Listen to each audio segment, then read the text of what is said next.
जब भी किसी इंसान के साथ बुरा होता है तो हम कहते हैं कि उसके कर्मों की सज़ा मिल रही है, और जब किसी के साथ अच्छा होता है तो कहते हैं कि उसके पूर्व जन्म के कर्म अच्छे रहे होंगे, इसलिए उसके साथ अच्छा हो रहा है। अभी सोचने की बात है, अगर पिछले जन्म के कर्म हमें इस जन्म में भुगतने पड़ते हैं तो परमात्मा ने ऐसी व्यवस्था ही क्यों बनाई? आखिर जो इंसान जो कर्म अभी करता है तो उसका फल उसे अभी क्यों नहीं मिलता, ताकि उससे ये पता चले कि कर्मों का फल कैसे मिलता है।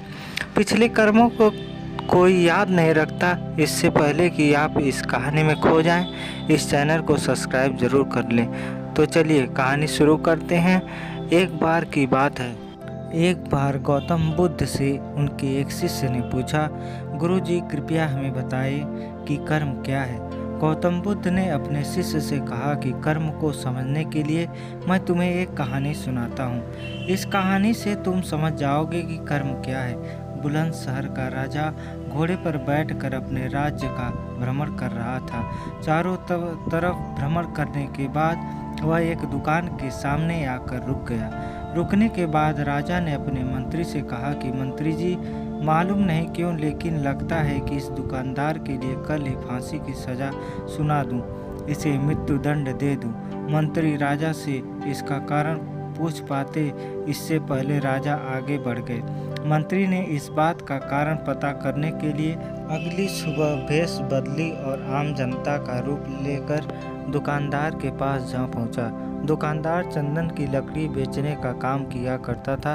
मंत्री ने दुकानदार से पूछा कि उसका काम कैसे चल रहा है। तब दुकानदार ने बताया कि उसका बहुत बुरा हाल है। लोग उसके दुकान पर आते हैं, चंदन को सूंघकर उसकी प्रशंसा करते हैं, लेकिन खरीदता कोई नहीं है। मैं सिर्फ इसका इंतजार में बैठा अरे राज्य के राजा की मृत्यु हो और उनके अंत्येष्टि में मुझसे बहुत सारे चंदन की लकड़ी खरीदी जाएगी और शायद वहाँ से मेरे व्यापार में बढ़ोतरी होनी शुरू हो जाएगी। मंत्री को सारी बात समझ आ गई कि यह वह नकारात्मक विचार हैं जिसने राजा के मन को भी नकारात्मक किया। वह मंत्री बहुत बुद्धिमान था। उसने सोचा कि मैं आपसे थोड़ी चंदन की लकड़ियां खरीदना चाहता। यह सुनकर दुकानदार भी खुश हुआ और उसने सोचा कि चलो कुछ तो बिका।